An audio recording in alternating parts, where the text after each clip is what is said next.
মহাদারা মালিক মুফতি সৈয়দ মোহাম্মদ রেজাউল করিম পীর সাহেব হুজুর চরমনাই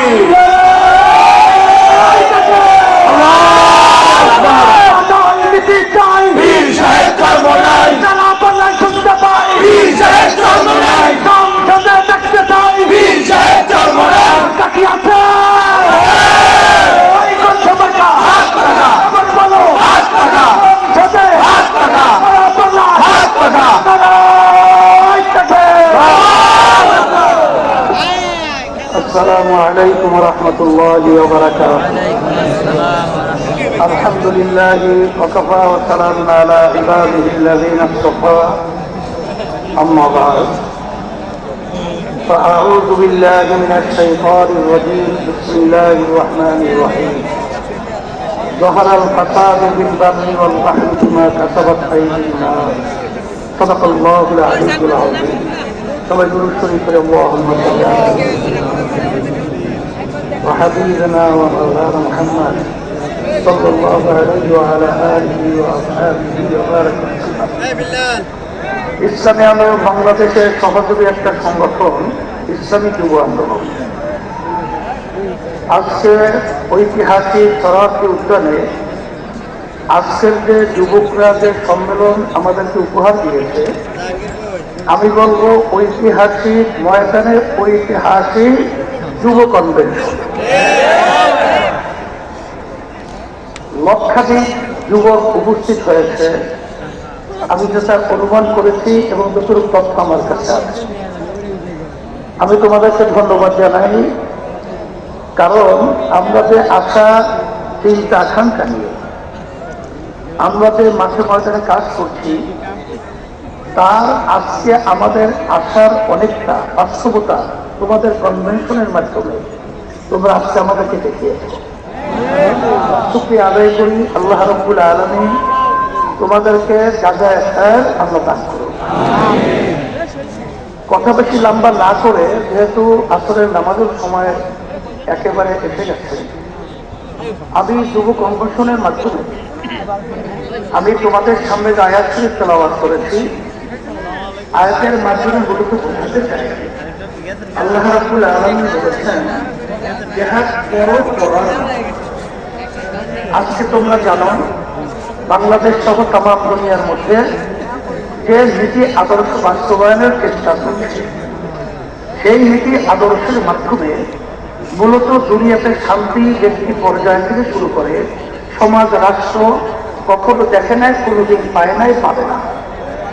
একমাত্র একটা নীতি আদর্শ, যেই নীতি আদর্শের নাম হলো ইসলাম। আজকে ইতিহাস করলে আমরা দেখব ইসলাম নীতি আদর্শের মাধ্যমেই শান্তির ক্রান্তি দুনিয়াতে আখেরাতে মুক্তি। তার বাস্তবতা আপনারা দেখেছেন। আমাদের দাদু যে কথা বলেছেন, এই হিন্দু ঐক্যজোটের সভাপতি, তিনি ইসলামী আন্দোলনের ব্যাপারে বলেছেন যে আমরা দেখেছি এই ৭১ থেকে শুরু করে ইসলামী নীতি আদর্শ যারা আমরা লালন করি, আমাদের কি চরিত্র, আমাদের কি আদর্শ, আমাদের কি কার্যক্রম। যেহেতু সে বলেছে, নতুন ভাবে আমার আলোচনা করে বোঝার কোনো প্রয়োজন হয় না। এখন কথা হলো এতটুকু যে সামনে আমাদের জাতীয় নির্বাচন আসছে। এই নির্বাচনের মধ্যে সবচেয়ে এই নীতি আদর্শ বাস্তবায়নের জন্য উল্লেখযোগ্য ভূমিকা পালন করতে হবে যুবকদের। কারণ আল্লাহ রাসূল সাল্লাল্লাহু আলাইহি ওয়াসাল্লাম যুবকদের ব্যাপারে দোয়া করেছেন যে যুবকরা ইসলামের সহযোগিতা করেছে। তার বাস্তবতাও তোমরা বাস্তবে মাঠে দেখিয়ে আমাদেরকে সেই কথা আল্লাহ হাবিবের বাস্তবায়ন দেখাবা। এটাকে আমরা আশা করতে পারি আলহামদুলিল্লাহ। তাহলে কি করতে হবে তোমরা তো জানো, তোমাদের সভাপতি তিনি বলেছেন যে আমাদের কেন্দ্র পর্যায় পর্যন্ত আমাদের শক্তি বাড়াতে হবে। তাই শক্তি বাড়াতে হলে আব্বাজান রহমাতুল্লাহি আলাইহি তার যে ঘোষণা ছিলেন ঐতিহাসিক, যে মাসে কমপক্ষে 4 জনকে তোমরা দাওয়াত দিবা ইসলামের পক্ষে নিয়ে আসার জন্য। সেখানে সেন্টার ভিত্তিক প্রত্যেকে যদি আমরা মাসে 4 জনকে আমরা সেই সেন্টার ভিত্তিক দাওয়াতের মাধ্যমে ইসলামের পক্ষে তৈরি করতে পারি, আমার মন বলছে সেদিন বেশি দেরি নয়, যে বাংলাদেশের মধ্যে রাষ্ট্রীয় পর্যায়ে ইসলামী নীতি আদর্শ আল্লাহ রহমতে বাস্তবায়ন হবে। এই কাজটাকে আমরা করতে রাজি আছি, আল্লাহ আপনাকে কবুল করে নেন। সাথে সাথে আমি বিশেষ করে 53 বছর স্বাধীনতায় যারা দেশ পরিচালনা করেছে তাদের নতুন কিছু বলার মতো, বাংলাদেশের মানুষকে নতুন করে কিছু উপহার দেওয়ার মতো নতুন কোনো কথা তাদের মধ্যে নাই, আর দিতেও পারবো না। কারণ আমরা সেটা দেখে ফেলেছি। গ্রামের একটা কথা আছে, সে ওই গোদা পা দিয়ে যে লাঠি বানানোর শক্তি থাকে না, এটা আমাদের জানা হয়ে গেছে। তা আপনারা দেশ 53 বছর পরিচালনা করেছেন, আমাদেরকে আপনারা কি দিয়েছেন, আর নতুন ভাবে আমাদেরকে ও পা দেখাই আর ভয় দেখানো আশা দেখাই লাভ নাই। এখন পরিবর্তন করতে হবে। আর যদি এই পরিবর্তনের সুযোগ এখন 5ই আগস্টের পরে ইসলামের পক্ষে যেভাবে তৈরি হয়েছে, 53 বছর ইতিহাসে এত সুন্দর ইসলামের পক্ষে পরিবেশ তৈরি হয় না। আমি তোমাদের সামনে আয়াত শরীফ তেলাওয়াত করেছি। আল্লাহ বলেছেন জিহাদ করার মতো, এখানে আমাদের কার্যক্রম যদি করার মতো করতে পারি, আমার তো মনে হচ্ছে বাতের কখনোই বাংলার জমিনে মাথা উঁচু করে দাঁড়াতে পারবে না, সাহস পাবে না। ওই বাংলার জমিনের মধ্যে সেই মাথা নিচু করে থাকতে হবে, এই খেলা তোমাদের সফলতায়। এই হিসাবে আমি তোমাদেরকে বলবো যে আজকে দেখছো যে কত মায়ের কোল খালি হয়ে গেল। এই মায়ের কোল খালি করার রাজনীতি বাংলার মানুষ আর দেখতে চায় না। বাংলাদেশের টাকা বিদেশে পাচার করবেন, বিদেশে বেতন করা তৈরি করবেন, এটার বাংলার জনগণ ছাত্র জনতা দেখতে চায় না।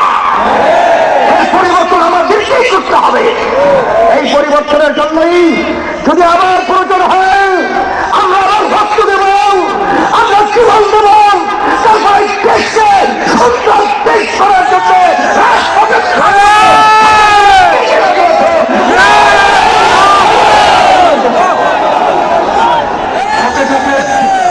আমি বিশেষ করে অন্তর্বর্তীকালীন সরকারকে বলবো, আমাদের যুগ্ম মহাসচিব জাতি আতাউর রহমান সহ বিভিন্ন দায়িত্বশীল অবস্থাতে বলেছেন যে আপনারা কোন জনগণের ভোটে নির্বাচিত সরকার নয়, আপনারা হলো গণ অভ্যুত্থান, ছাত্র জনতা হাজারো হাজারো মায়ের কোল খালি করার বিনিময় আপনারা ক্ষমতায় এসেছেন। কিন্তু আপনাদের কার্যক্রমগুলো আমরা অনেকাংশে প্রশ্নবিদ্ধ, এটা আমাদের দুঃখ হয়। আপনাদের দুর্বলতা কোথায়, কে কি বলবে তা জানি না। যারা নাকি নির্বাচনের জন্য অস্থির হয়ে গেছে, পিয়ার নির্বাচন পছন্দ করছেন না, আমি বলবো এখন বাংলাদেশের মানুষ সজাগ হয়ে গেছে। আপনার জরিপ করে দেখেন, আপনাদের মনে হয় আপনারা অনেক তালগাছ হয়েছেন, আসলে আপনাদের পায়ের নিচে মাটি নেই, মাটি কিন্তু সরে গেছে।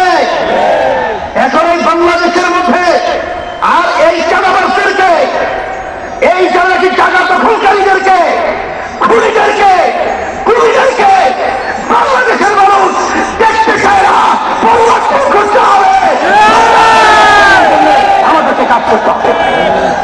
এই জন্য আমি বিশেষ করে বলবো, যারা নাকি হাজার হাজার মায়ের কোল খালি করেছে তাদেরকে আবার নির্বাচনের জন্য আহ্বান করছেন, আপনারা কি ইঙ্গিত দিচ্ছেন? এখনো মায়ের কান্না বন্ধ হয় নাই, এখনো মুখের পানি সেই শব্দ আমাদের কাল থেকে এখন সরে নাই। আবু তাইলে হাত প্রসারিত গুলিবিদ্ধ মুখ দিয়ে মাটিতে লুটিয়ে পড়ছে, এখন আমাদের নজর থেকে এখনো সেই চিৎকারে নাই। আর আপনারা তাদেরকে নির্বাচনে আহ্বান করবেন, আবার নির্বাচনে তাদেরকে নিয়ে এসে আপনারা ক্ষমতা দখল করবেন। এই ধোঁকাবাজি বাংলাদেশের জনগণ বুঝে যাচ্ছে। তাই আমরা বলবো, যারা নাকি বিভিন্ন সময় লক্ষ্য করেছি যে আপনারা সাধারণ ক্ষমা ঘোষণা করেন, আবার কেউ তাদেরকে নির্বাচনে আহ্বান করে, এইসব ধোঁকাবাজি বাংলাদেশের জনগণ এখন বুঝে ফেলেছে। আপনাদের অবস্থান পরিষ্কার করতে হবে। আপনারা এই স্লোগানের মাধ্যমে তাদেরকে খুশি করতে চান, এটা কিন্তু বাংলাদেশের মানুষ বোঝে।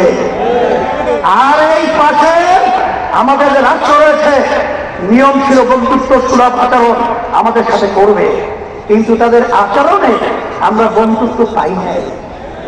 তাদের দোষদেরকে খুশি করবেন এবং তাদেরকে নিয়ে আপনার ক্ষমতায় যাবেন না, এটা কখনই হবে না, আর হতে দেওয়া যাবে না।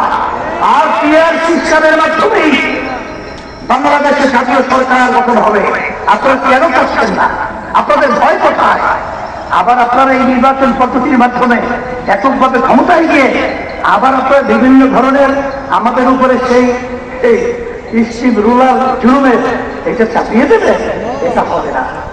এই জন্য পিয়ার সিস্টেম যদি নির্বাচন না হয়, ইসলামী আন্দোলন বাংলাদেশ যুব আন্দোলন কংগ্রেসের থেকে আমরা ঘোষণা করছি, আমরা পিয়ার সিস্টেমে ওই নিম্নকক্ষ বলেন উচ্চকক্ষ বলেন সব ক্ষেত্রেই পিয়ার সিস্টেমে নির্বাচন হতে হবে।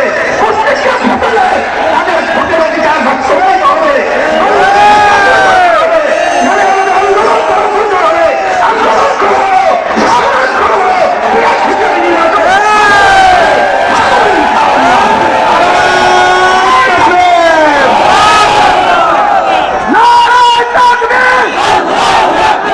চব্বিশের যুব আন্দোলনের কমিটি বিলুপ্ত ঘোষণা করা হলো, 25-এর যুব আন্দোলনের নতুন কমিটি ঘোষণা করা হচ্ছে। আলহামদুলিল্লাহ, সভাপতি হিসাবে আতিকুর রহমান মুজাহিদ। আতিকুর রহমান মুজাহিদ কোথায়? আলহামদুলিল্লাহ। সহ সভাপতি ইঞ্জিনিয়ার শেখ মোহাম্মদ মারুফ। সেক্রেটারি জেনারেল হিসাবে মানসুর আহমদ সাকি। সবাই বলি আলহামদুলিল্লাহ। আর বিশেষ করে আমাদের আন্দোলনের পক্ষ থেকে, সকলের পক্ষ থেকে সত্য, আজকে যে তোমাদের যুব আন্দোলনের সভাপতি ছিল সে আলহামদুলিল্লাহ তারা পরামর্শ ভিত্তি এবং যেভাবে তারা কাজ করেছে আজকের কনভেনশনের মাধ্যমে তাদের কাজে আমরা অত্যন্ত খুশি হয়েছি। আল্লাহ তাদেরকে তাদের খায়ের দান করুক। রব্বানা আতিনা ফিদ দুনিয়া হাসানা ওয়া ফিল আখিরাতি হাসানা ওয়া কিনা আযাবান নার। ওই সফর করার লাগবে না? আচ্ছা আসো, বলো বিসমিল্লাহির রহমানির রহিম। আমি যার নাম বলো ইসলামী যুব আন্দোলন বাংলাদেশ এই কেন্দ্রীয় কর্ম পরিষদের যার দায়িত্বের নাম বলো, মনোনীত হয়ে আল্লাহ তাআলাকে সাক্ষী রেখে ওয়াদা করছি যে আমি আল্লাহ তাআলার সন্তুষ্টির উদ্দেশ্যে ইসলামী যুব আন্দোলন বাংলাদেশের সম্প্রসারণ, মজবুতি অর্জন ও মূল লক্ষ্য হাসিলে সর্বাত্মক প্রচেষ্টা চালাব। আমার উপর অর্পিত দায়িত্ব আমানত যথাযথভাবে পালন করব। আমি সংগঠনের নীতি আদর্শ ও নীতিমালা মেনে চলব এবং ঊর্ধ্বতন নেতৃত্বে প্রতি আনুগত্য প্রদর্শন করব। যুব সমাজকে দিনের পথে সত্যপক্ষ করতে আমি জানমালের সর্বোচ্চ কোরবানি করতে প্রচেষ্টা করব, থাকবো। আল্লাহ তাআলা আমাকে ওয়াদা পালন করার তৌফিক দিন। আমিন। সবাইকে ধন্যবাদ জানাই।